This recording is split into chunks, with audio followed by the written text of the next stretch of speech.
The sharp, echoing crack of an open hand striking human skin rang through the crystalline ballroom like a sudden gunshot, instantly freezing 300 conversations in mid-sentence. I felt my head snap to the left, the heat burning white-hot across my cheek, while the metallic taste of blood touched my tongue. Standing over me with an arrogant, intoxicated sneer was Brad, the Golden Boy senior vice president of the company, his arms still extended, his designer suit flawless.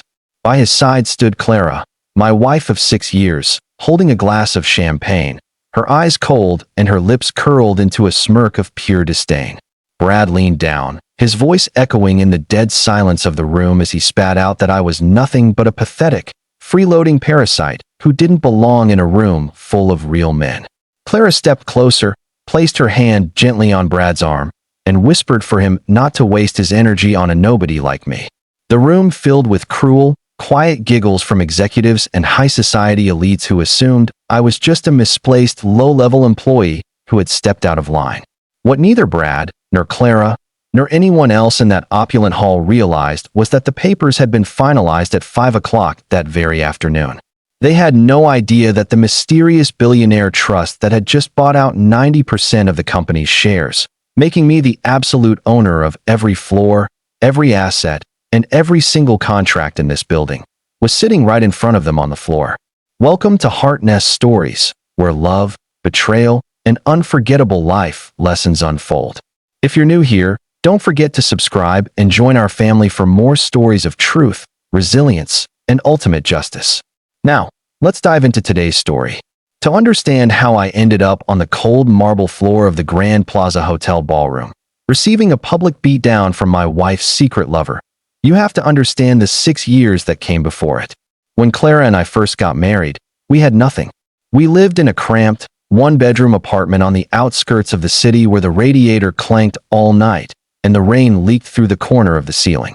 I was working 18-hour days as an independent logistics analyst, taking on every contract I could find, while Clara worked as a junior associate at Apex Global Logistics.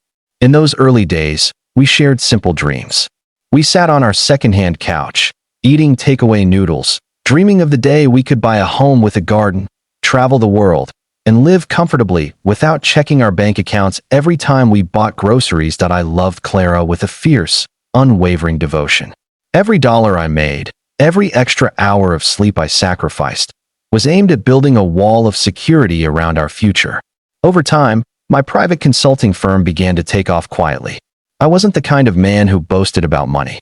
I didn't care for flashy watches, Italian sports cars, or loud clothes. I preferred to invest silently, pouring my earnings into high-growth equity funds, tech real estate, and distressed corporate acquisitions. I kept our personal joint account modest, using it to pay our bills and lifestyle expenses, while my true wealth grew exponentially in private holding companies. I wanted to surprise Clara one day with ultimate financial freedom, a quiet, permanent peace of mind. But as my business grew in the shadows, Clara's world began to change in the light. She was promoted at Apex Global Logistics, moving from a junior associate to a senior account manager. Along with her promotions came a new circle of friends, a new appetite for status, and a deep-seated embarrassment regarding my unassuming lifestyle. She began to look at my simple wardrobe, my quiet demeanor, and my refusal to attend corporate networking events with growing resentment. To Clara, success was loud. Success was driving a leased Porsche, wearing $5,000 suits, and posting photos at exclusive rooftop bars. To her, I was just a plodding, boring husband who lacked ambition, content to work from a home office in flannel shirts while the world passed us by. The real shift began about 18 months ago, when Apex Global hired a new senior vice president of corporate strategy, Brad Vance. Brad was the exact opposite of me. He was loud, charismatic, tall, and utterly ruthless. He wore tailored double-breasted suits, drove a matte black luxury sedan, and treated everyone below him on the corporate ladder like dirt beneath his shoes. To Clara, Brad was the epitome of what a successful man looked like. She began mentioning his name at the dinner table, first casually, then with increasing frequency, and eventually with an unmistakable tone of admiration. Brad had closed a huge regional deal. Brad had been featured in a corporate magazine. Brad had promised her a fast track to a director position that I listened patiently, offering quiet encouragement, hoping that her ambition would bring her fulfillment. But slowly, the distance between us grew into a chasm. The late-night meetings at the office started happening 3 or 4 times a week. Weekend strategy retreats in distant cities became routine. Clara stopped asking about my work altogether. When I tried to talk to her about our future, she would sigh dramatically, check her phone, and tell me that I didn't understand the pressure of working at a fast-paced, high-stakes firm like Apex. She began sleeping in the guest room, claiming her schedule was too erratic and that my quiet presence annoyed her. The turning point came 6 months ago. I was working late at my computer, reviewing financial restructuring papers for a massive commercial holding firm, when Clara came home past midnight. She was slightly drunk, smelling of expensive perfume that I had never bought her, and carrying a brand new designer leather handbag worth more than $3,000. When I asked her about the bag, she snapped at me, claiming she bought it with her bonus money and that I had no right to question how she spent her income. But when I checked our joint account the next day, there was no record of a bonus withdrawal. I didn't push the issue. I didn't scream or start an argument. Instead, I hired a private investigator. The report arrived 2 weeks later, delivered in a thick manila envelope. The photographs were unmistakable. Clara and Brad holding hands outside high-end restaurants. Clara entering Brad's luxury penthouse apartment late at night and leaving early in the morning. Clara laughing in the passenger seat of Brad's car while he kissed her cheek. The investigators' detailed logs showed that their affair had been going on for over a year. Brad had been using company funds to pay for their luxurious getaways, promising Clara a rapid promotion to Senior Vice President of Global Operations as soon as the current board was restructured. My heart didn't break with a loud crash. It shattered into cold, sharp dust. The woman I had spent 6 years building a life for, the woman I had quietly built a fortune to protect, viewed me as a pathetic loser while giving her love and devotion to an arrogant predator who was embezzling from his own company. I sat in my dark office for 3 hours, staring at those photographs, feeling the warmth leave my chest, replaced by a calm, absolute clarity. I realized that arguing with Clara, crying, or begging for an explanation would yield nothing. She didn't respect me because she believed I had no power. She believed Brad was a god and I was an ant. That was when I discovered something fascinating about Apex Global Logistics. The company was struggling. Beneath Brad's flashy press releases and aggressive public front, Apex was suffering from massive cash flow issues, mismanaged debt, and heavy operational losses. The principal shareholders were quietly looking for an institutional buyer to execute a total buyout before the firm collapsed into bankruptcy. They needed an investor with immense liquidity who could pump $80 million of fresh capital into the firm immediately. I picked up my phone and called my chief investment officer, Marcus. I told him to initiate negotiations to purchase a controlling 90% stake in Apex Global Logistics through my primary private equity vehicle, Vanguard Holdings. I instructed Marcus to keep my personal name completely off the public press releases until the deal was closed. I wanted the transaction processed under the trust's umbrella name. To the board of Apex, the buyer was simply Vanguard Holdings, a shadowy, unstoppable financial powerhouse. To Clara and Brad, the buyer was an anonymous billionaire syndicate coming to save their company.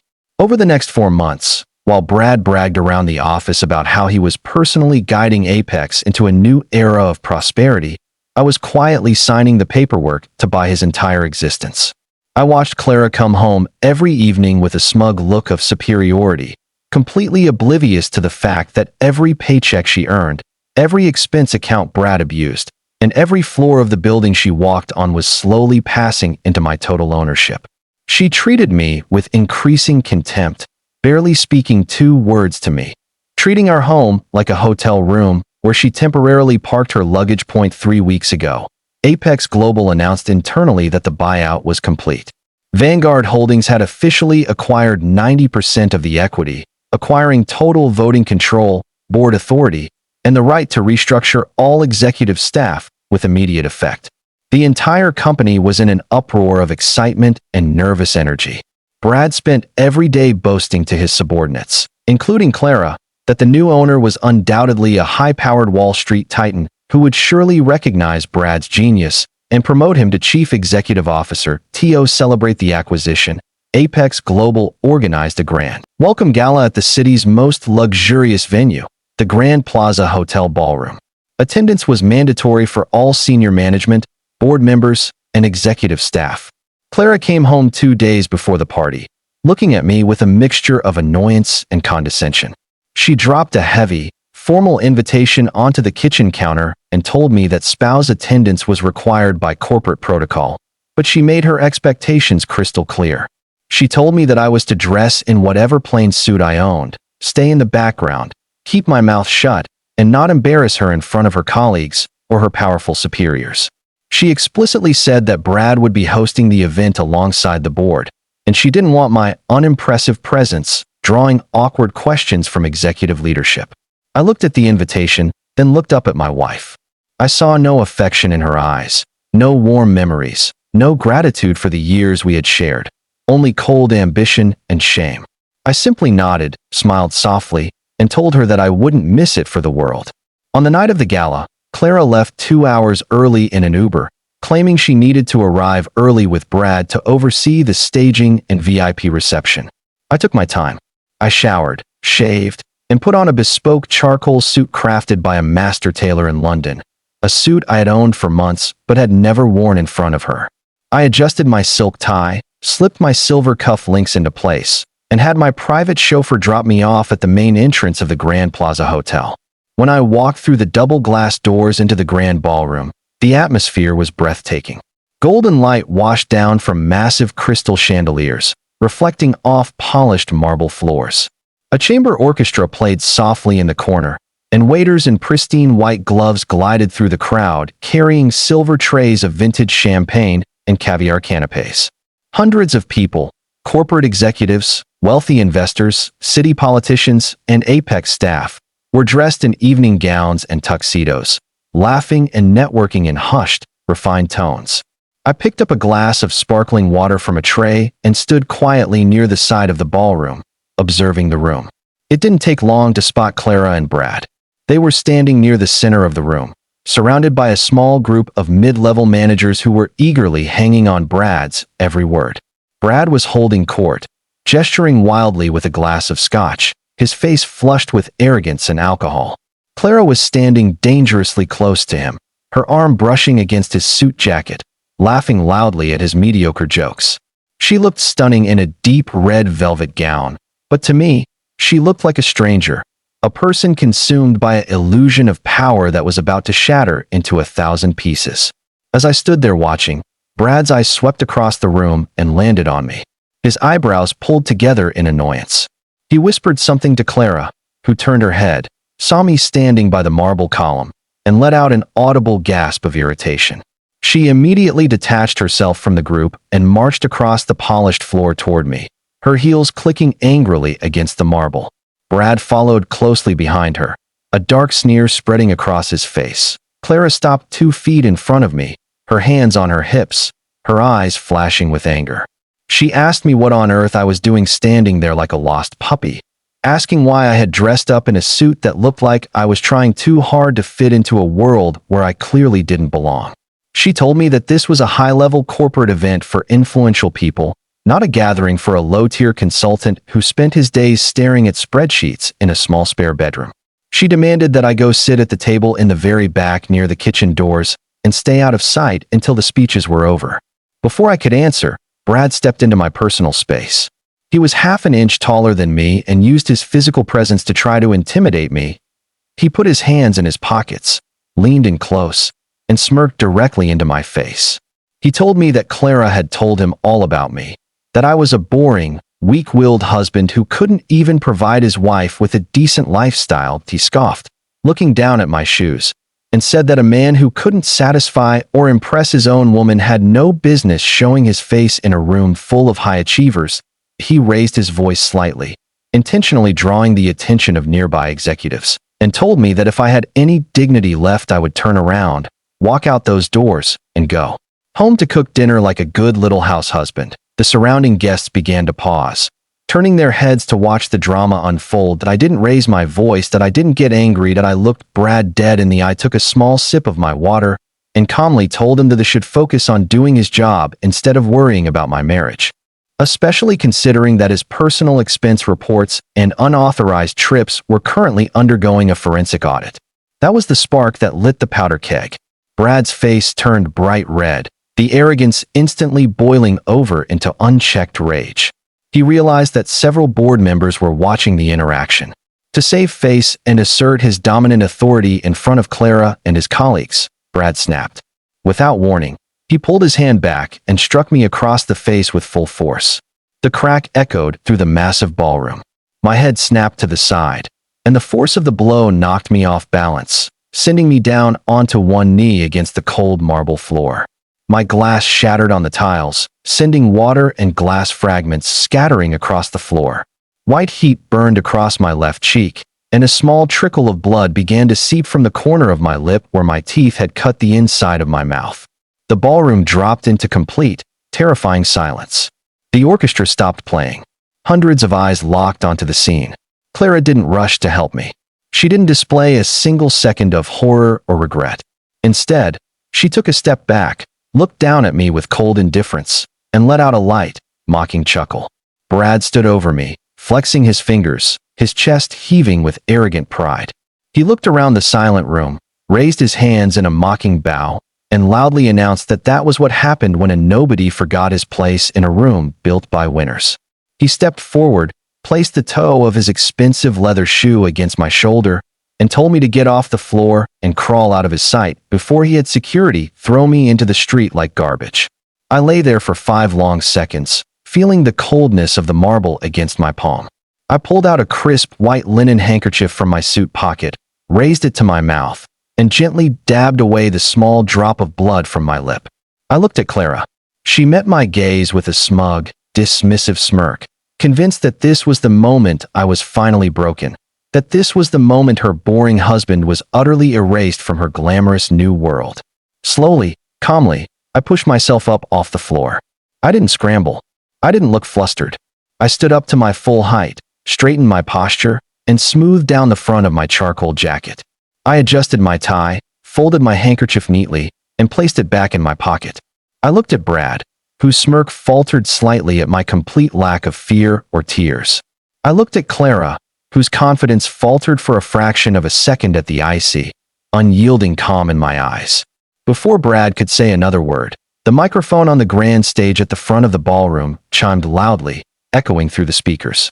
The chief executive officer of Apex Global, a nervous, elderly man named Arthur Pendleton, stepped up to the podium. Arthur was sweating profusely under the stage lights, holding a leather folder containing the official acquisition documents.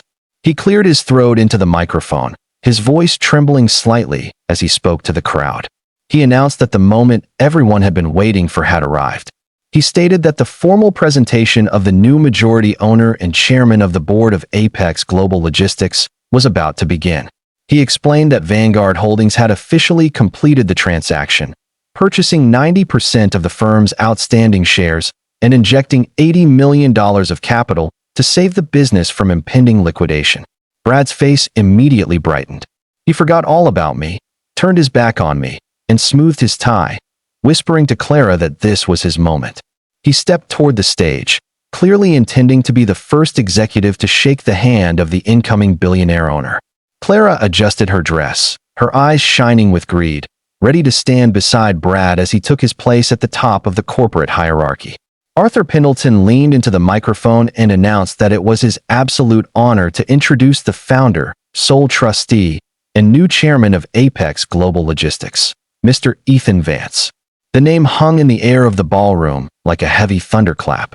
Brad froze in mid-step. Clara stopped dead in her tracks, her hand hovering in the air. The room was completely silent, waiting for the mysterious billionaire to step forward from the VIP lounge or the side doors. That I took a deep breath, adjusted my cuffs one last time, and stepped out from beside the marble column. I didn't run. I walked with a steady, purposeful stride straight down the center aisle of the ballroom, cutting directly past the tables, directly toward the stage. That Clara's head whipped around. She looked at me, her brow furrowing in confusion and anger. She hissed under her breath, asking what I was doing and warning me that I was about to ruin everything and get myself arrested. She reached out her hand to grab my arm to stop me, but I didn't even look at her as I brushed past her touch as if she were made of air. Brad stepped into the aisle to block my path, his face twisted in disbelief and frustration. He growled at me, telling me that I had lost my mind, demanding to know where I thought I was going, and threatening to call security to drag me away in handcuffs. I didn't stop. I walked directly up to Brad, stopped inches from his face, and looked him straight in the eyes. In a clear, commanding voice that echoed across the silent room, I told him that if he placed a finger on me again, he would be spending the night in a police cell for assaulting his employer. Arthur Pendleton saw me approaching the stage. He immediately stepped away from the podium, hurried down the small flight of stairs, and bowed his head respectfully as he extended both hands toward me. He greeted me warmly as Chairman Vance, welcoming me to the company and thanking me for saving Apex Global from financial ruin. The entire ballroom collectively gasped. The sound of dropping glasses echoed against the walls. Clara's face went completely drained of color. The deep red flush of her pride evaporated, leaving her skin as pale as chalk. Her mouth fell open in total, unadulterated shock. She looked at Arthur Pendleton, then looked at me, her eyes wide with a terrifying, sudden realization. She stumbled backward, clutching her throat, whispering my name in a voice that didn't sound like her own. Brad's jaw dropped so low it looked dislocated. The arrogant sneer that had defined his face for years melted into a look of absolute, sickening horror. Blood rushed out of his face, leaving him trembling where he stood. The man he had just insultingly called a pathetic parasite, the man he had just struck in front of 300 people, was the sole owner of the company that paid his salary, owned his office, and held his career in its hands. I walked up the wooden stairs to the stage, took my place behind the podium, and looked out over the sea of shocked, frozen faces. I adjusted the microphone. The room was so quiet you could hear the soft humming of the air conditioning. I looked directly down at Brad and Clara, who were standing frozen in the middle of the aisle, looking up at me like two ghost-stricken statues. I began to speak into the microphone, my voice calm, deep, and carrying total authority across the ballroom. I thanked the board and the employees for attending tonight's gala. I stated that under my management, Apex Global Logistics was going to undergo immediate and radical changes. I explained that the era of corporate arrogance, financial irresponsibility, toxic leadership, and personal abuse was officially over. I looked directly at Brad. I announced to the entire room that effective immediately, Mr. Brad Vance was terminated from his position as Senior Vice President of Corporate Strategy for gross professional misconduct, assault, and active corporate embezzlement. I informed him that the forensic audit of his department was already complete and that the local authorities had been notified of the missing funds from his operational expense accounts. Brad gasped, his knees visibly buckling beneath him. He tried to speak, his lips moving frantically, but no sound came out of his throat. Two burly, uniformed security guards, whom I had pre-positioned at the back of the room, immediately marched down the center aisle, grabbed Brad firmly by both arms, and began dragging him toward the exit. Brad began to panic, crying out, pleading with me, begging for a second chance, yelling that he didn't know who I was. But his cries were ignored as the guards hauled him through the double doors and threw him out into the cold night air. The room remained in utter, stunned silence. I then turned my eyes to Clara. She was trembling uncontrollably, standing alone in the middle of the aisle, surrounded by executives who were now stepping away from her, as if she carried a contagious disease. Her eyes were filled with tears, not tears of regret for how she had treated me, but tears of absolute terror at the total destruction of her social ambitions. I looked down at her from the podium, my expression neutral and unyielding. I announced into the microphone that Mrs. Clara Vance was also suspended indefinitely, without pay pending an internal investigation into her involvement with former management's unauthorized expenditures. Furthermore, I stated publicly that divorce papers had been filed with the county clerk earlier that afternoon, citing irretrievable breakdown and infidelity.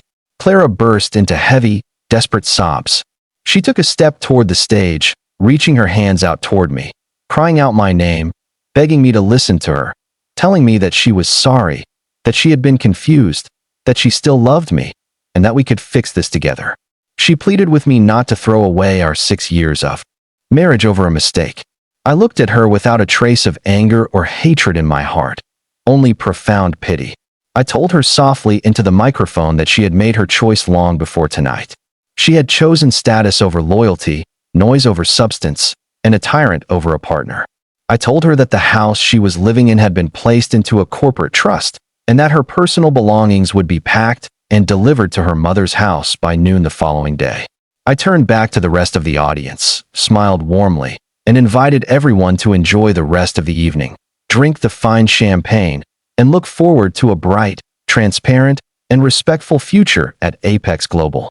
I stepped down from the stage to a thunderous, overwhelming ovation from the hundreds of lower-level staff and honest employees who had suffered under Brad's toxic rule for years. As I walked toward the VIP exit, Clara tried to run after me, but event security gently blocked her path, escorting her sobbing, ruined figure out through the side doors into the rain. In the weeks that followed, Brad faced formal criminal charges for financial fraud and embezzlement, his career completely destroyed, his reputation in the corporate world reduced to ashes. Clara attempted to fight the divorce in court, demanding half of my fortune, but the prenuptial agreements, combined with the irrefutable evidence of her infidelity and corporate misconduct, left her with virtually nothing. She was forced to sell her luxury items, move into a small rental apartment, and take an entry-level clerical job at a small firm far outside the city. As for me, I took control of Apex Global, turning it into one of the most respected, employee-centric, and successful logistics firms in the country. I learned that true strength doesn't come from shouting the loudest, wearing the flashiest clothes, or asserting power over others. True strength comes from quiet resolve, unwavering patience, and knowing who you are even when the world fails to see it. Sometimes, the best revenge isn't responding to a slap with violence. It's simply buying the whole building and letting justice take its natural course.